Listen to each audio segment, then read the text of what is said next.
Nerdrotic.com. Welcome, everyone, to Nerdrotic Daily. I'm Gary Beekler from Nerdrotic, and we are going to talk about Black Adam in a very low-tier review because, quite frankly, this is the worst type of movie to review. It's not particularly good, and it's not offensively bad. It's as mid as it gets. But before we get started, if you would please consider subscribing to the channel, I would greatly appreciate it, and so would Perry Chan, who runs this channel with me. We are also close to 100,000 subscribers, and thank you to everyone who has subscribed. So, yeah, Black Adam, 5 out of 10. Nerdrotic Jr. gave it a 6 out of 10. The Rock, playing The Rock as Black Adam, was okay. A muted version of The Rock, which I didn't have a problem with. And because Black Adam kind of looks like Namor, especially when he's in the black costume, this is going to be a much better version of Namor than the one we're going to get in Wakanda Forever. And again, this is just going to be low tier because, quite frankly, I'm not going to remember much of this movie, and I'm probably never going to see it again. But I'll probably go to YouTube and watch the end credit scene, which was why everybody went and saw this. And it is a sign that America's dumbest company, Warner Brothers, might be turning things around. Is it too late? Probably. But we did get news that the old regime was actively trying to keep Henry Cavill out as Superman, and now they're all gone with Walter Hamada hitting the bricks. Don't let the door hit your ass on the way out. And no, I'm not sorry anybody lost their job who had anything to do with the last 10 years at Warner Brothers, because they have been America's dumbest company. Now, I guess that now goes to either Amazon or Disney. Now, Disney is America's most evil company, but Amazon is a close second after what they've done with Rings of Power. So the highlight of the film actually was Pierce Brosnan as Dr. Fate. He was great. And sorry, spoilers, they killed him at the end. What the hell were they thinking? Otherwise, it's just one action scene following another. I was really okay with the Hawkman versus Black Adam scenes. When they were fighting each other, that was like pure comic book. It was great. Actually, the first 15 or 20 minutes of the film are my favorite, with Black Adam just floating around, killing the hell out of everybody. And that's the way it should be. I think they kind of drew him in and made him too much of an anti-hero too soon. I think there was way too much reliance on Girl Boss and her son. Of course, there's no fathers in Hollywood, and Black Adam is now the father figure.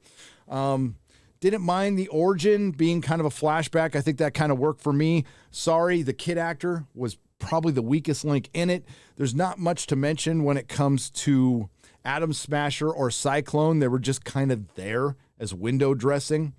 And Carter Hall as Hawkman was confusing. And what was confusing was towards the end when they killed Dr. Fate, when you could kill Carter Hall. Now, which version? Not really sure. There are many versions in the comic books, and they kept that kind of vague on purpose, but he was a well-established, like Bruce Wayne, had an X-mansion, a jet, and we've never seen that before. That doesn't bother me that much. It being just a dumb action film doesn't bother me that much. That's actually what I prefer out of my comic book movies. I don't need a big think piece. I just need something fun, and quite frankly, I'd rather watch Black Adam again than anything from Disney Marvel Phase 4, outside, of course, of Sony's Spider-Man No Way Home. This Black Adam is better than all of Marvel Stage 4, in my humble opinion. Now, I know the critics are out there hating it, and I absolutely agree with the assessment from my colleagues, the fans out here who leave reviews. If this was a Marvel film, it would be a much different story, but they want to hate on DC because, I don't know, they're a bunch of Disney Marvel lapdogs still. Not sure how much longer that's going to last, considering how shitty everything has been from Disney Marvel. But there's not a lot to talk about with this movie. It is just pure action, and it gets a little monotonous at times. The CG gets a little monotonous, but it is setting up something that could be good later. And let's not bury the lead.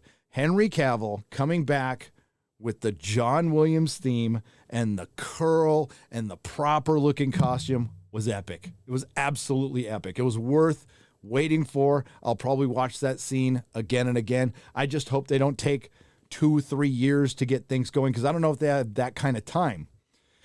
Oh, I'm not looking forward to Ezra Miller's Flash. One Ezra Miller is bad enough. 2, even worse. Hope they recast that character. Totally fine with multiple Batmans. Totally fine with Superman. And if you're going to do like alternate universe Supergirl, that works within that story. But remember, the plan was to replace Henry Cavill Superman with the Supergirl that doesn't even look like Supergirl in the Flash movie, which would have just been stupid. These people are so dumb in Hollywood. They have no idea. They just want to push their agendas, and they don't really give a crap about legacy or their brand. That's probably why Zaslav canceled Batgirl. By the way, Batgirl did score in test screenings 10 points higher than Black Adam. And that's a fact, by the way, from a very good source. But I just thought the movie would kind of existed. I thought it was kind of there. If you want to have a fun time at the film and you just want to turn your brain off, I mean, really turn your brain off, go ahead. But I still wouldn't pay full price for this. I'd pay matinee. And I know that's bad because this weekend it brought in $62 million domestically, I believe 70 international. Now that $62 million domestically was right in between the estimates that weren't considered good at first, but I know they're being spun as good now. What I hope doesn't happen is Warner Brothers decides to remember their Warner Brothers, completely panics and shit cans everything. That would be the dumbest move possible. Now that you brought back Henry, you got The Rock behind you. This should have been a Black Adam versus Superman, or I don't know, maybe it should have had Shazam in it. It was kind of weird not having Shazam in it, but it did have the Wizard. Had Inner Gang.